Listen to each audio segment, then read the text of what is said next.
Nous n'avons pas à nous concentrer sur l'argent, les maisons, les voitures, les choses, les vêtements et les habits, notre apparence et notre appartenance au bon groupe de personnes. Aimez Dieu, aimez les autres, aimez Dieu, aimez les autres, aimez Dieu, aimez les autres.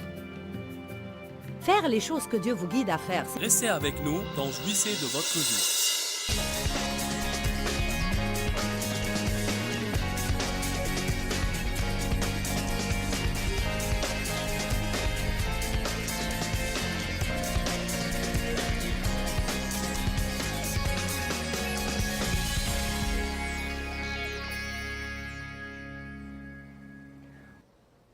Comment nos cœurs ont besoin d'être brisés devant Dieu.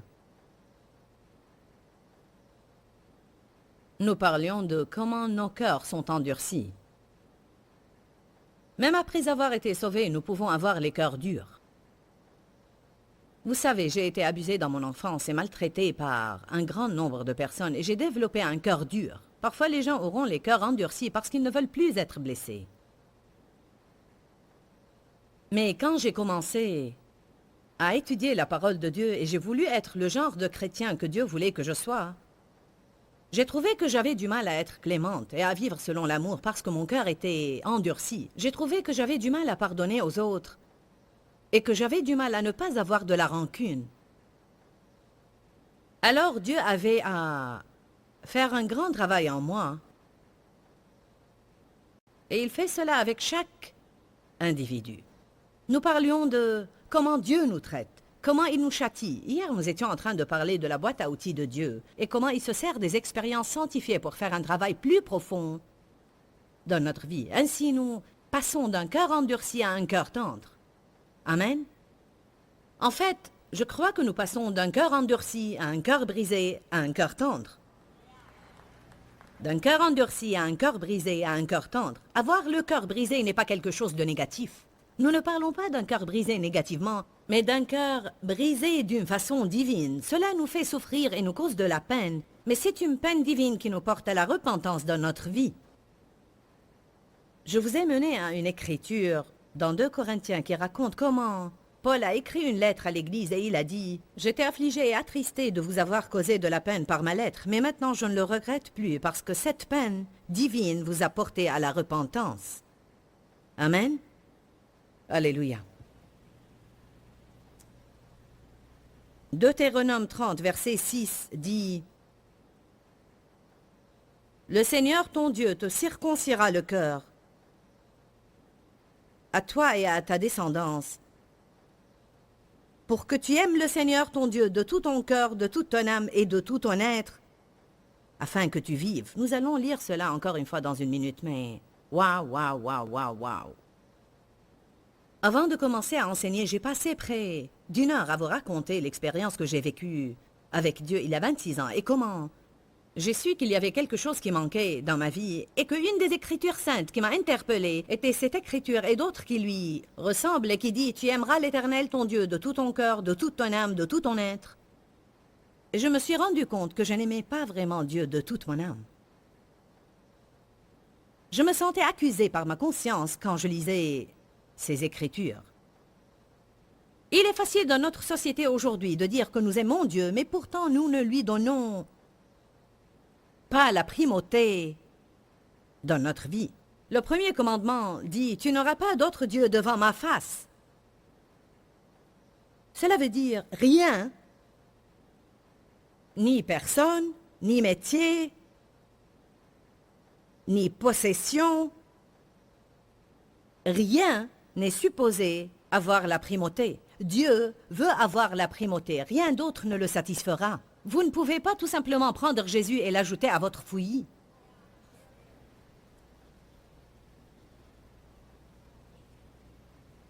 La Bible dit dans Matthieu 6, 33, « Si vous vivez en accord avec cette seule écriture, elle changera votre vie. Cherchez premièrement le royaume de Dieu et sa justice, et toutes ces choses vous seront données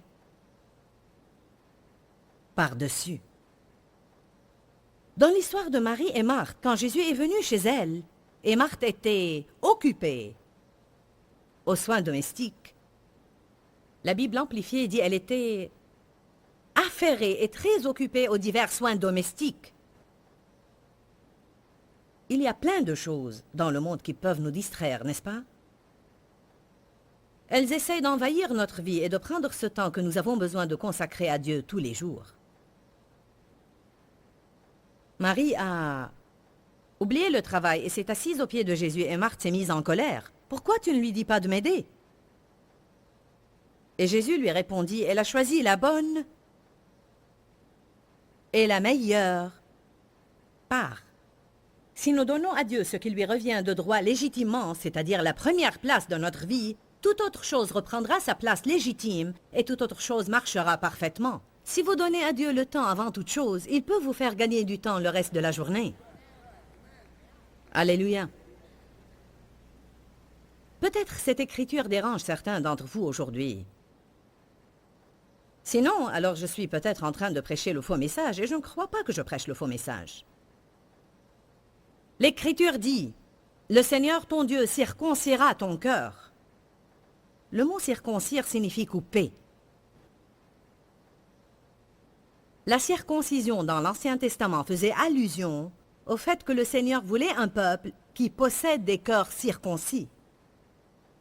Alors les choses dans l'Ancien Testament étaient l'ombre de ce que Dieu voulait vraiment et qu'il allait accomplir à travers Jésus. Tout enfant de sexe masculin devait être circoncis. Il devait avoir le prépuce coupé, ce qui était certainement douloureux. Souvent, le fait d'avoir les cœurs circoncis est douloureux, mais il produit quelque chose de bien dans notre vie. Nous devons vivre avec des cœurs circoncis devant Dieu. Cela veut dire couper toute autre chose. Tout ce qui pourrait prendre la place de Dieu doit être coupé. Tu aimeras Dieu de toute ta pensée veut dire être préoccupé par lui. Non seulement quand vous avez besoin d'un miracle, cela veut dire être préoccupé par la parole, méditer sur la parole, penser aux merveilleuses œuvres que Dieu a faites. Cela ne veut pas dire que vous ne pouvez pas penser à autre chose, mais les choses qui nous sont importantes sont celles auxquelles nous pensons et sont celles desquelles nous parlons. Si vous parlez de l'argent tout le temps, cela veut dire qu'il vous est important. Si vous parlez de vos possessions tout le temps, alors elles vous sont importantes. C'est de l'abondance du cœur que la bouche parle. La parole révèle la personne. Alléluia. Vous avez besoin de savoir le tréfond des gens, parce que vous devez être en relation avec les personnes convenables. Le Seigneur ton Dieu te circoncira le cœur, à toi et à ta descendance, pour que tu aimes le Seigneur, ton Dieu, de toute ta pensée, de tout ton cœur et de toute ton âme. Les 4 derniers mots sont très importants. Pour quelle raison? Afin que tu vives. Afin que tu vives. Et non seulement respirer, il ne parle pas de cela. Il parle d'avoir la vie que Dieu veut vraiment que vous ayez. La vie abondante, prospère, puissante, créative, pleine de joie et de paix. Alors, il dit, mais vous n'allez pas avoir cette sorte de vie si vous n'allez pas avoir les cœurs circoncis. Si Dieu n'est pas le premier toujours, vous n'aurez pas le genre de vie que je veux que vous ayez. Allons à 1 Jean 5.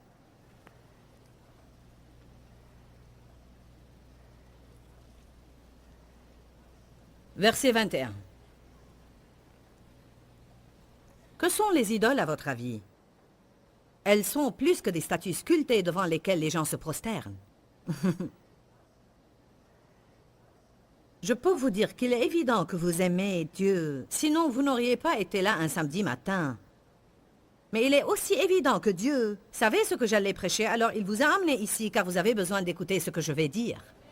Et je vous conseille d'être vraiment attentif à votre vie, parce qu'il y a tant de choses qui se passent dans le monde aujourd'hui, et il y a tant de choses qui essayent d'évincer Dieu, comme si tout le monde essayait d'éloigner Dieu de tout.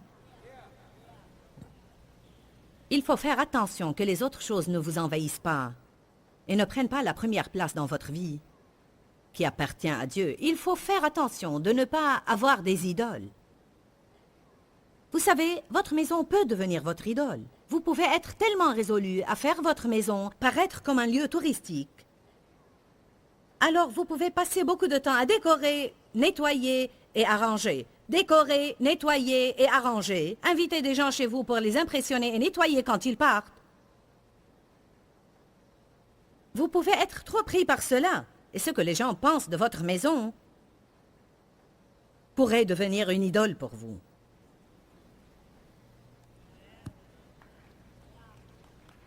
Cela est vrai. Notre apparence peut devenir une idole pour nous. Amen. Nous avons besoin de faire de notre mieux pour prendre soin de nous-mêmes. Mais ne vous tracassez pas à perdre ces 5 kilos avec lesquels vous vous débattiez depuis 20 ans et que vous n'allez pas perdre quoi que vous fassiez.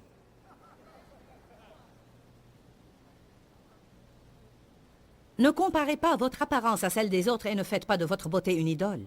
Ne passez pas tout votre temps à vous bichonner, à vous habiller et à vous peinturlurer. Vous savez, c'est pourquoi la Bible dit que ce qui est important pour Dieu est un esprit paisible et doux qui n'est ni anxieux ni tendu. Il ne s'agit pas de se parer d'or, ni de perles, ni d'habits somptueux. Et vraiment, la Bible ne dit pas qu'il y a du mal dans ces choses-là, comme certaines religions voudraient que vous croyiez.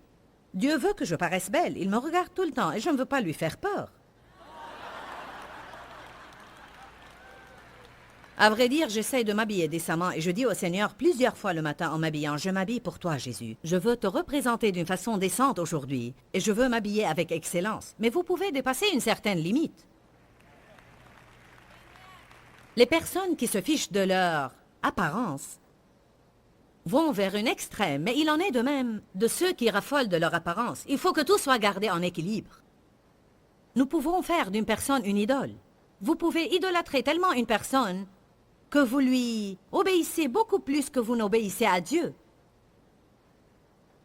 Savez-vous qu'il y a des personnes qui vous éloignent de la volonté de Dieu et des personnes qui vous font comprendre clairement que si vous ne faites pas ce que je veux que vous fassiez, alors vous ne pouvez pas être en relation avec moi. Je vais vous rejeter si vous ne faites pas ce que je veux que vous fassiez, et ces personnes peuvent vous empêcher d'accomplir la volonté de Dieu. Alors il faut que vous en arriviez au point où, oui, je veux votre amitié, mais si vous allez m'éloigner de la volonté de Dieu, alors je le choisis à lui.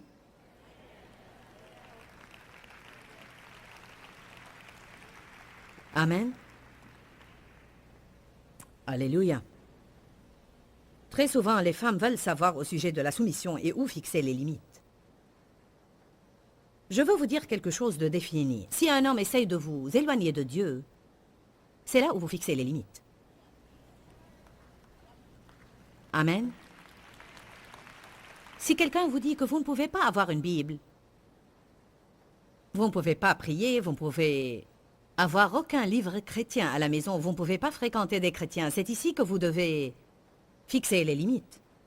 Smith Wigglesworth était un plombier. Avant qu'il ne soit sauvé, sa femme allait à l'église et aimait Dieu. Quand elle allait à l'église, il piquait une crise et il lui disait « Quand tu reviendras à la maison, la porte sera fermée à clé et tu ne pourras pas rentrer. » Elle lui disait « Bon, Smith, je t'aime, mais je ne vais pas abandonner le Seigneur. J'ai besoin d'être à l'église. » Une fois, elle y est allée et quand elle est rentrée, la porte était fermée à clé et elle a dormi sur le porche. Et quand il a ouvert la porte le lendemain, il se sentait vraiment... Elle est entrée. Elle lui a préparé le petit déjeuner. « Bonjour Smith, comment vas-tu? » Wigglesworth a fini par naître de nouveau. Il a été rempli du Saint-Esprit et il est devenu un des plus grands prédicateurs au monde.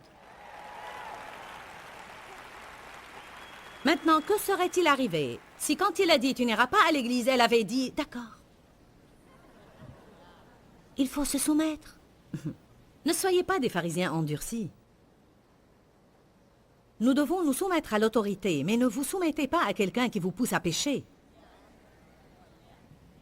Que se passerait-il si votre patron vous disait « Je veux que vous... » Il se peut qu'il ne le dise pas littéralement, mais que se passerait-il si vous poussez à tromper un client ou à mentir? Amen. Ne vous soumettez pas à lui. Et si je perds mon travail, peu importe. Dieu vous a trouvé ce travail, et il vous en trouvera un autre. Nous ne pouvons pas faire des choses des idoles. Les idoles sont des choses devant lesquelles nous nous prosternons. Vous vous souvenez quand Jésus a passé 40 jours dans le désert avant de commencer son ministère public, et il a été tenté par Satan? Et Satan lui a dit, « Si tu te prosternes devant moi seulement cette fois-ci... » En fait, le diable essaye toujours de nous porter à nous prosterner. Ah oui, il faut que je garde cette relation. Oh oui, il faut que j'aie cet argent. Comme notre frère qui vient de sortir de la prison a dit tout à l'heure, qu'il croyait qu'il fallait qu'il ait cet argent. Il devait l'avoir et il a fait un acte malhonnête pour l'avoir. Et puis il a passé 2 ans en prison pour que son cœur soit circoncis. Amen. Combien d'entre vous peuvent confirmer qu'il a le cœur tendre maintenant? Il a le cœur brisé, amen. C'est un homme au cœur repentant. Il n'est pas quelqu'un qui a dit « Oups ». C'est un homme qui...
a été brisé devant Dieu. Et Dieu ne l'a pas mis en prison exprès pour lui apprendre cette leçon, mais Dieu permettra que des choses malheureuses arrivent dans notre vie pour qu'on en arrive au point où nous pourrons vivre. Afin que vous viviez. Maintenant, cet homme est prêt à avoir une vie. Maintenant, il est prêt à dire non au péché parce qu'il a expérimenté les conséquences du péché. Vous vous souvenez de ce que j'ai lu dans le psaume 119, 6 et 7? Avant d'être affligé, je me suis égaré. Mais maintenant, ce sont tes paroles que j'aime, que j'écoute et que je garde. C'est un homme différent. Pourquoi? Parce qu'il était affligé. Il a été coupé. Il a été circoncis. Coupé! Allez, donnez-moi mes cisailles.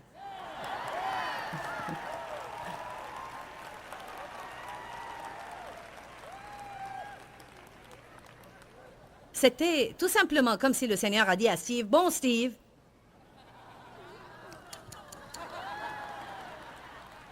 enfermez-le à l'intérieur pendant 1 semaine, de sorte qu'il ne pourra même pas sortir, qu'il ne pourra ni lire, ni faire... »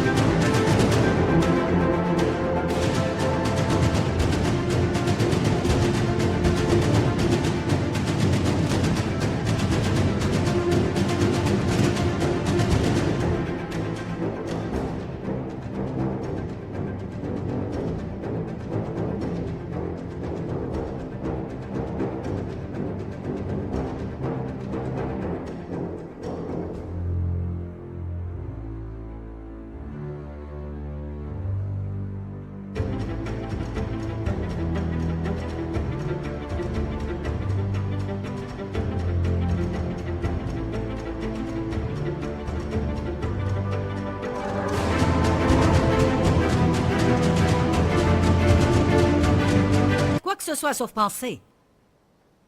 Cela pourrait vous arriver. Il a dit à quelqu'un, « Jetez-moi un livre !» Et il a reçu le livre « Le champ de bataille des pensées » par Joyce Meyer.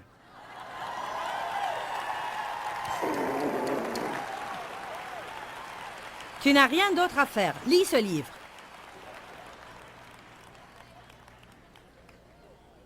La parole de Dieu nous taille.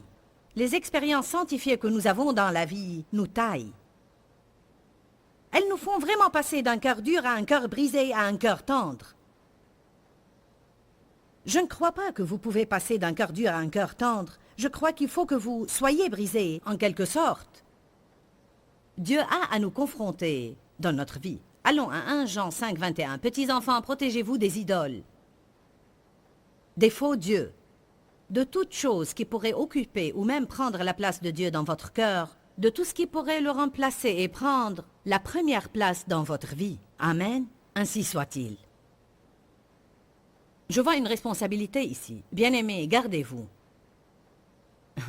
Gardez-vous, protégez-vous des idoles. Ce n'est pas étonnant que la Bible dise « Veillez et priez ». Nous ne sommes pas censés veiller sur les autres. Nous sommes censés veiller sur nous-mêmes. Et chaque fois que nous voyons quelque chose qui ne plaît pas à Dieu, nous devons prier et demander à Dieu de nous aider. Tu aimeras le Seigneur ton Dieu de tout ton cœur, de toute ton âme, de toute ta pensée et de tout ton être. Tu aimeras ton prochain comme toi-même.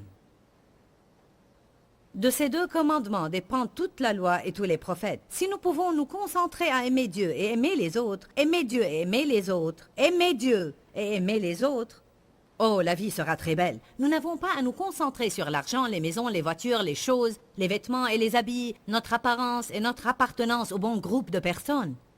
Aimer Dieu et aimer les autres, aimer Dieu et aimer les autres, aimer Dieu et aimer les autres. Faire les choses que Dieu vous guide à faire, ces 2 commandements doivent occuper la priorité dans votre vie. Je répète, tu aimeras le Seigneur, ton Dieu, de tout ton cœur, de toute ton âme. Votre âme inclut vos pensées, votre volonté et vos émotions. Aimez Dieu de toute votre volonté, en soumettant votre volonté à la sienne. Vous aimez Dieu de toute votre volonté. Je mets ma volonté sous la direction de ta volonté. Vous aimerez Dieu de toute votre pensée en pensant tout le temps à lui, en ne permettant pas aux choses dégoûtantes et malveillantes de remplir vos pensées. Ne pensez pas à des choses auxquelles vous ne devriez pas penser. En laissant le diable vous dire que tant que les choses se limitent à vos pensées, ce n'est pas un problème. Là où la pensée va, l'homme la suivra. Si vous laissez les choses dans vos pensées, un jour vous allez les suivre. Et tu aimeras Dieu de toutes tes émotions. C'est exactement pourquoi il faut que nous soyons plus expressifs dans nos louanges et nos adorations. J'ai le don de crier, alors je dois pousser vers Dieu des cris de joie. Dieu a mis un rythme dans mon corps, la capacité d'applaudir.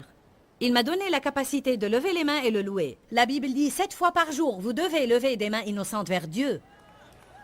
N'adorez pas Dieu comme si vous êtes mort comme ça.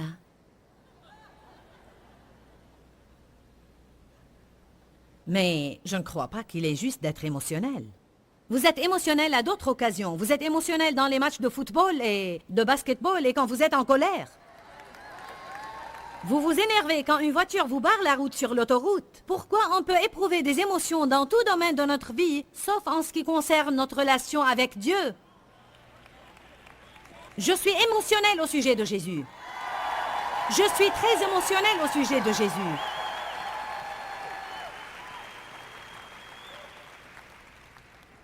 Je l'aime et je n'ai pas honte de le dire. Peut-être 2 milliards de personnes me regardent maintenant et je vous dis j'aime Jésus. Je l'aime de tout mon cœur, de toutes mes pensées, de tout mon être, de toute mon âme. Je suis sûre qu'il y a dans ma vie des choses dont je ne suis pas encore consciente, mais je fais de mon mieux pour donner à Dieu la primauté dans ma vie et il me confronte à propos de ces choses. Le temps est très important. En fait, il est très facile à d'autres choses de commencer à prendre votre temps et je lutte contre cela tout le temps en essayant de garder Dieu premier dans mon temps. Les prémices de toute chose appartiennent à Dieu. Qu'est-ce qui montre qu'un homme a le cœur brisé? Un homme au cœur brisé est quelqu'un qui ne peut plus faire les actes qu'il faisait dans le passé. Nous avons parlé de combien il est important qu'un cœur endurci soit brisé. J'étais une personne qui avait le cœur dur pendant plusieurs années de ma vie, et Dieu m'a brisé le cœur. Je crois qu'il veut et qu'il est capable de faire la même chose dans vos cœurs si vous avez n'importe quel problème ou vous voulez progresser dans ce domaine. La meilleure chose que nous pouvons faire maintenant, c'est prier, car si une personne a le cœur dur, elle ne pourra pas bien écouter Dieu. Elle n'est pas sensible aux besoins des autres. Et en fait, je remercie Dieu parce qu'il a un cœur qui nous écoute et un cœur qui veut nous aider. Alors je veux avoir ce cœur que Dieu a. Et je crois que vous le voulez vous aussi. Je vais prier pour vous maintenant. Père, nous venons au nom de Jésus. Et je prie pour tous ceux qui nous regardent maintenant, qui pourraient avoir le cœur dur pour avoir été blessés dans le passé, ou pour n'importe quelle autre raison. Et je prie aussi pour les personnes qui ont tout simplement besoin de faire un progrès dans ce domaine. Et je prie maintenant que ta force vienne tout de suite sur ton peuple et que tu touches leur cœur profondément jusqu'à ce qu'on arrive à un point, Seigneur, où nous devenons sensibles à ta main qui nous touche, où nous entendons ta voix et nous l'entendons promptement et rapidement, et nous lui obéissons. Je prie que nous traitions les autres de la manière que tu veux que nous les traitions. Nous demandons ces choses au nom de Jésus, et nous nous attendons à un progrès. Amen et Amen. Vous allez voir une différence dans votre vie, et Dieu va commencer à faire en vous certaines choses que vous ne voulez pas vraiment qu'il fasse, mais elles concourront à votre bien à long terme. Pourquoi Seigneur, pourquoi? Dans ce livret, Joyce Meyer nous enseigne à travers la parole comment être délivré de la confusion. Pour obtenir ce livret gratuitement, écrivez-nous à Joyce Meyer, boîte postale 40095-6300 Larnaca, Chypre. Ou bien visitez notre site web www.joycemeyer.org/fr.